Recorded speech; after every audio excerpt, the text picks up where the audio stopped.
that's a fine motorbike. All right, it's Wednesday afternoon. It's 1 o'clock, 101.9 FM, CFRC in Kingston. This is 78. I'm Greg Lightfoot, and Mary, how are you today? I'm great. It's starting to finally feel like spring, thankfully. Yeah, it was kind of gross there for a couple days. The snow's finally leaving us. So on today's show in a little bit, I've got retired Lieutenant Colonel Steve Tharp of the United States Army. He's going to come on. He spent 26 years in Korea. So he's kind enough to join us today on the show. We're going to talk about his career, talk about some of the great things that he's done. And it's just interesting enough, something came up in the news today about some sort of meeting with Kim Jong-un. I don't expect him to know anything about that, but I'm really interested to meet and speak with a man who spent 26 years in Korea. You ready for this? I'm ready. Let's pick his brain. All right, let's go. You saw me go. You saw me go. I tried my love high and low, and while the stars were running out, showed me the doubt. You could take me higher than these waves.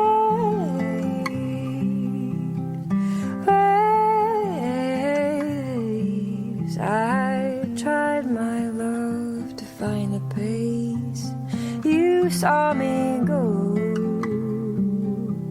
You saw me go. I tried my love to take it slow while the stars they tuckered out, showed me about, washing me away, away, away, away, away, away, away, all day, all day. I tried my love to find the pace, and while the stars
want.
Won't you let me get close to you? I don't think so. I don't know the truth. It might take time, make time. You gonna let me in? I don't think so. You gonna work again?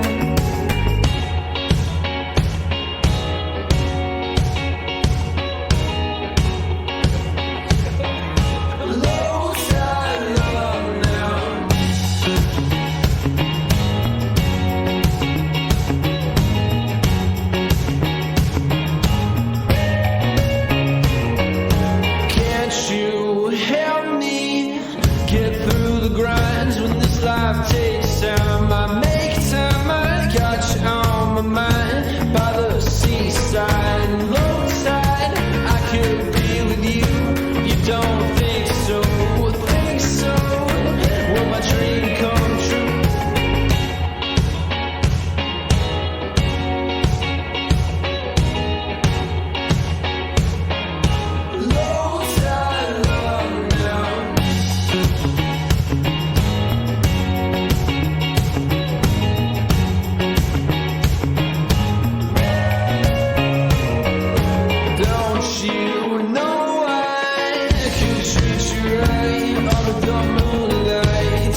heart is turning to dust, and I've had enough.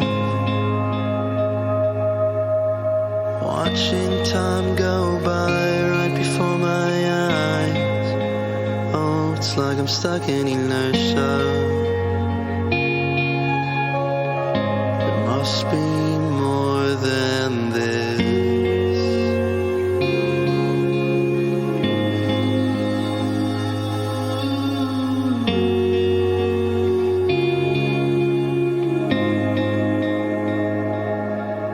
It's been so long since I was here in your arms.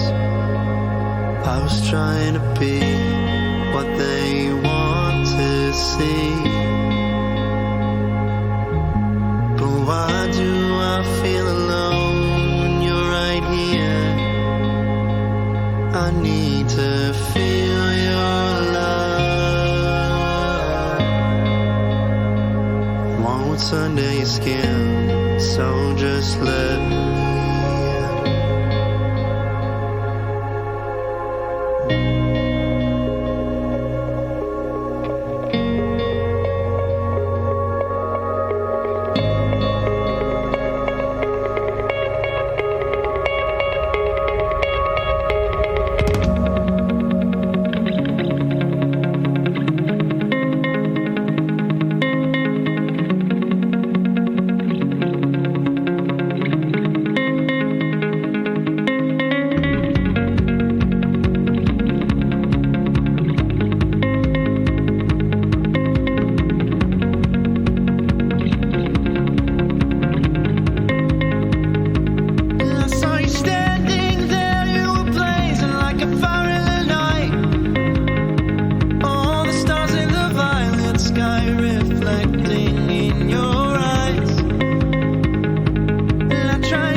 101.9 FM, CFRC in Kingston. This is 78, and I'm the host, Greg Lightfoot, and Mary is here co-hosting with me. Mary, how are you? I'm great, thanks. How are you? Very good. So, without waiting around any longer, we have on the phone with us right now Lieutenant Colonel, retired, of the U.S. Army, Steve Tharp, who spent 26 years in Korea. Lieutenant Colonel, can you hear me, sir? I'm glad to be with you and Mary this morning. Thank you for having me. Thank you very much for doing this. So, whereabouts are you today? Well, this morning I'm in Korea.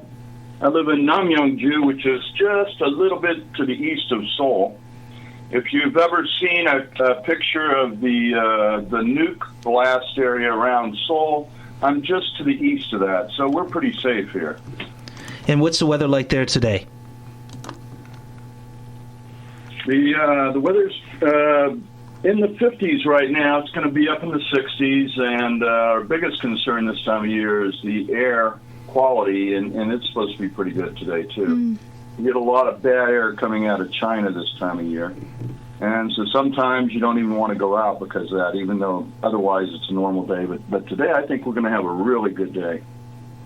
Well, that's nice to hear. And, I'd like to maybe just kind of dive into this and maybe get a little bit of background on you and your career. At what age did you join the U.S. Army?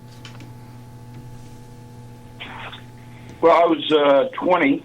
Originally, I came from a military family, so it didn't really occur for me to do anything other than join the military. You know, you kind of go along family ties. My father spent 30 years in the United States Navy, and when you combined his service with that of me and my three brothers, we have a total of 94 years of combined service in uniform. Wow.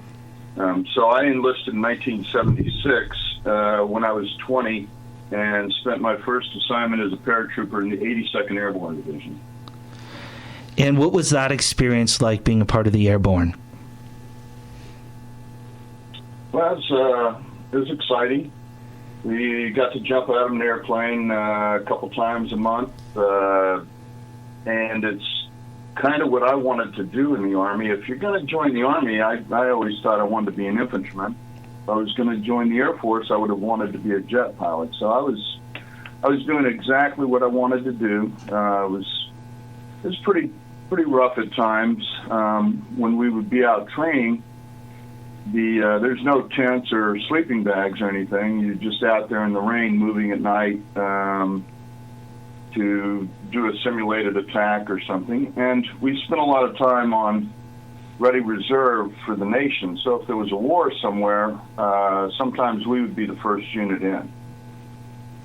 Looking back on your career, before we talk about Korea and a little bit about today and some of your experiences there, looking back on your career as a soldier, as a whole, how do you feel about the things that you've accomplished, and how do you feel about being someone that was a member of the United States Armed Forces? Well, I think it's very important for each country to have the ability to defend itself and to help in the global sense of keeping peace around the world. And so I felt that my role in this was very important over those years. I was really what you would call a Cold War warrior. We didn't even fight a lot of wars, a lot of hot wars between 1976 and the end of the Cold War in 1991. But our presence around the world at different places was enough to prevent those wars. And so I think that was probably my greatest contribution, was just being part of this big collective group whose mission was to prevent war, and then if it did occur, to finish it quickly.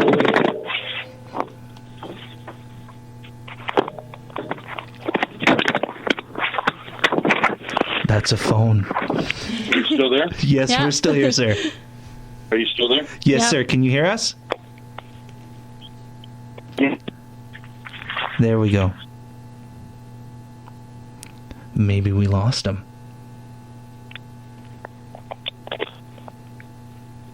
All right, so what we'll do is I'm going to play some more music right now. And then what we're going to do, Good plan. and then we're going to figure out this little mishap. Think fast, Greg. Yes, I'll think fast. And so we'll be back very shortly with Lieutenant Colonel Steve Tharp.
All right, we're back on 101.9 FM CFRC in Kingston. This is 78. And so we were talking to Lieutenant Colonel, retired of the U.S. Army, Steve Tharp. And Steve, can you hear us again? Yes. Yeah, so it's 2:30 in the morning there. Little did we know when we arranged this interview, he wouldn't be in the States. He would be on the other side of the world. He'd be in Korea. Did you drink some Red Bull today, sir? Yes, I did. We've had one can. I've got another one standing by. What we were talking about before was your, being a soldier during the Cold War era, and although not being engaged in quote unquote hot operations, or as close to quoting as I could, your presence around the world still having a positive effect on reducing armed conflict in the regions where you were located. And what I'd like to do now, if we could, is maybe tie that into Korea and the demilitarized zone, the DMZ, in Korea, where you spent some time and where there has been an American military presence for, I think, 60 plus years now. You've served at the DMZ. Maybe just in general, what was that like, and what is it like to be physically present at the demilitarized zone in Korea? Well, so really kind of a hard question because it depends on what your role is and how many times you've been up there. When I was leading combat patrols, reconnaissance patrols and ambush patrols in the American sector when I was a lieutenant in 1983 and 1984, I initially found it exciting because there was a certain level of danger to these combat patrols, especially the night ambush. But after a while, by 1994, that sense of excitement and danger decreased because I was more familiar with the area and the mission, and so it almost became like a daily routine. 10 years later, when I was part of the Military Armistice Commission, I felt a certain sense of excitement because I was meeting with Chinese and North Korean military officers. These are the enemy, meeting them up front and personal, and so that started out to be really exciting, but again, also lessened with time and the multiple meeting operations. I would say for the first-time tourist up there to Panmunjom, when I take them up, I can see their excitement level, and they often describe the place later as surreal because it's so peaceful, and yet on both sides we've got the armed guards there, and they've kind of created a sense of tension. Some ways I describe it as a false tension because I don't feel any tension when I go up there, but when we come back, people say, wow, I've never been anywhere like this. This is incredible. And so I think, just goes back to who you are and how many times you've been and what place there in the DMZ that you go to. Now, the Panmunjom is a little different than going to other sites along the DMZ because the North Koreans aren't so close. In Panmunjom, you can actually be in a building and have them walk up and peer in the window. It's a great opportunity for a selfie, by the way, because you can have the North Korean guard's head right over your shoulder. But in other places, everywhere else, you're a mile or more from the closest North Korean soldiers. So if you can see them at all, they look like ants. So it's really based on who you are and how many times you've been up there, I guess. But it is a very incredible place, and I enjoy going up there. I just feel like it's my place when I go up there. I don't know if I'm really, even if you're able to respond to this question, but I mean, were there ever any engagements between the two sides just out of even mistake or anything like that occurred during your time on reconnaissance there? During my patrols, we didn't have any contacts. A couple months before, there had been an engagement in, I think it was January of 1984, January or December of 83, one of those. They didn't happen very often. By the 1980s, the DMZ had calmed down.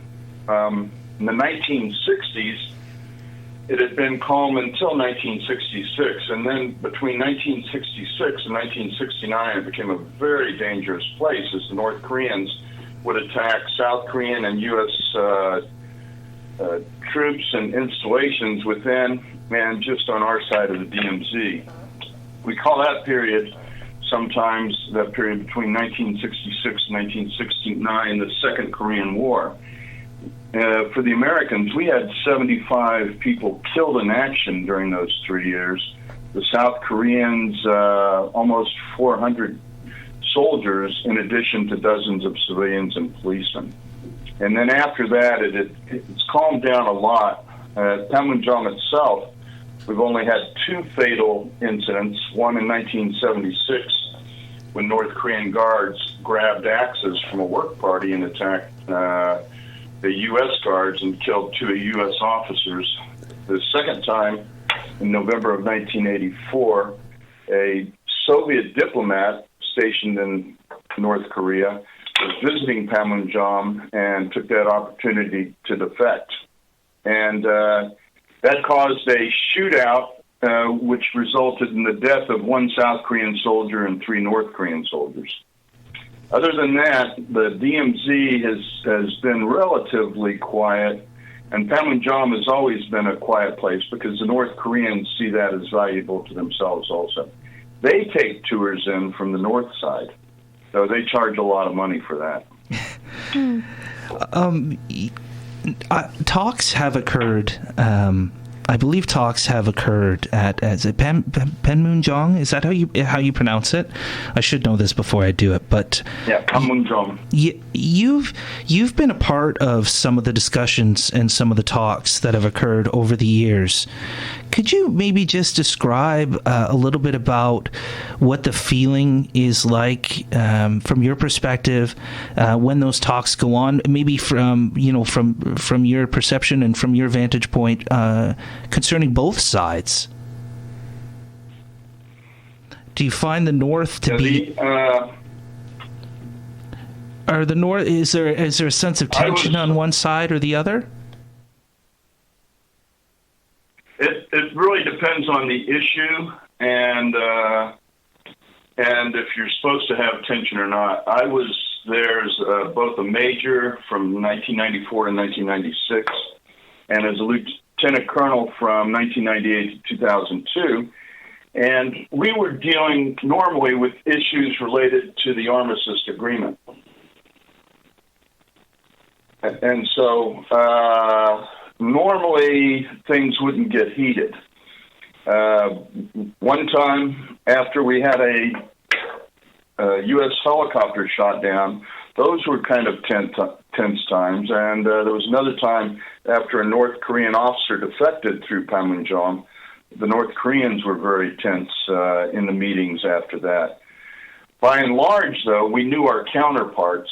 And so in some ways it was like another day at the office, hi Ralph, hi Sam. But these were still bad guys, and we could never trust them. They weren't actually speaking for themselves. Whenever we were having meetings, we were getting the decisions that were coming from the highest level at the North Korea Command Authority. How do you feel the American presence has been managed over in Korea in that area? Do you feel that just from being there and from being a part of it that the U.S. military has done at the very least a decent job at managing and maintaining a decent positive presence at the DMZ? Well, these days, we have very few troops up in that area. It's really just about 50 or so that are located in the Panmunjom area. The rest of the DMZ has all been taken over by South Korean Army forces, and so they're the ones that are manning the frontline barricades today. But I think we've tried to do a good job, though sometimes, well, people will be people, and you don't always accomplish things in the manner you want to. Things happen. We've, but in terms of starting incidents, starting firefights with the North Koreans, we clearly haven't done that over the years. It's been the North Koreans that have been the aggressors along the DMZ. And more recently, in the last 20 years, a lot of the contacts, the engagements have taken place out in the West Sea near a set of 5 islands that the United Nations Command maintained control over after the armistice was signed in 1953. And so we've had loss of life out there in 99, 2002, and twice in 2010, with the North Koreans being the aggressors on each occasion and the South Korean Navy out there defending itself against these North Korean aggressions. In 2010 especially, and we believe that the 2010 incidents were probably put up or started because of Kim Jong-un, but in March, the North Koreans sank a South Korean corvette out in the waters there, killing 46 sailors. And in November of that year, they rocketed a South Korean island, killing 2 South Korean Marines and 2 civilians. So there's still an element of danger along the DMZ and also along the maritime boundaries between the two. Steve, I have a question for you. Just something that's been prevalent as far as media around here goes. It's a question that has to do with the Olympics. So this year, the Olympics that happened in Korea, there was a lot of big news stories that I heard about how the North and the South were combining to both compete in the Olympics. And I heard a lot of news broadcasters on TV and the paper expressing how this was going to, per se, unite both sides. So my question for you is, do you think that had any sort of impact, or was that sort of just another thing? Do you think that actually did any work in uniting the two sides, or if it was just sort of for show? From the North Korean perspective, this was all for show. This is another one of those things that I call the latest Peace in Our Time campaign. In North Korea, there's only one opinion that matters, and that's Kim Jong-un's. Well, and his 300,000 closest friends that are part of the Kim family regime. Mm-hmm. We've had the sports groups come, and we've had musical groups go back and forth across the DMZ, North Koreans performing on this side, South Koreans on the other side, but the South Korean performances are only attended by those guys that are in the high up in the Workers' Party that are considered stable and not a threat. The locals don't get to participate in that. In fact, North Korean citizens, the average citizen, is punished, is jailed, is imprisoned for listening to South Korean pop music, the same kind that Kim Jong-un and 12,000 of his high party associates listened to a couple weeks ago in North Korea.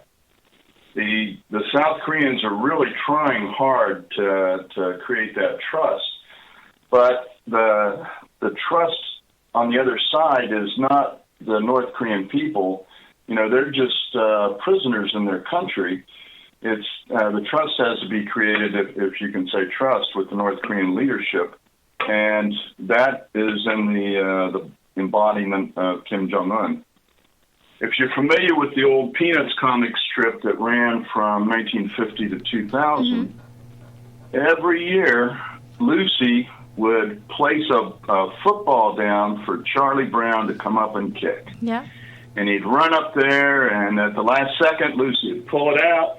He'd fly, do a somersault and a half, and land flat on his back and say something like, "Good grief," and then Nostalgia. Lucy would come over and put some dig into him. Mm-hmm. And every year, we knew that was going to happen that way.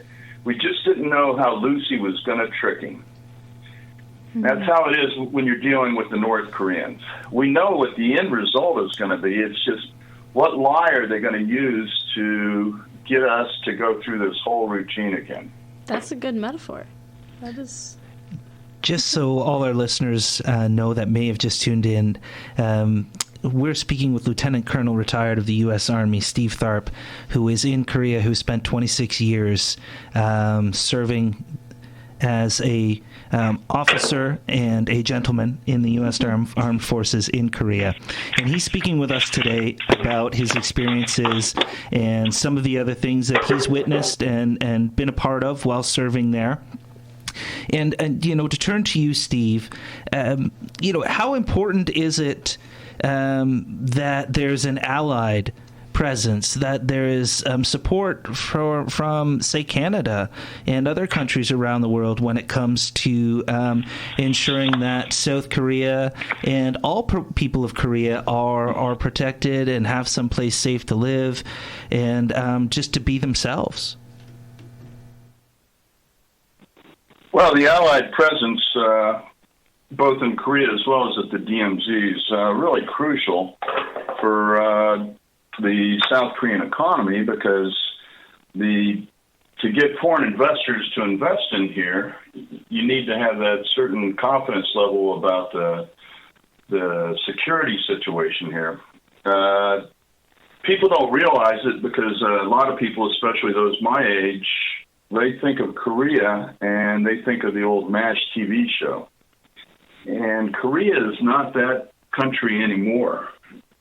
I'm not sure if it was ever the country portrayed in MASH, but it's not at that poverty level. We're talking a country that's got the 10th, 11th, 12th largest GDP in the world, depending on which day of the week it is and what the exchange rates.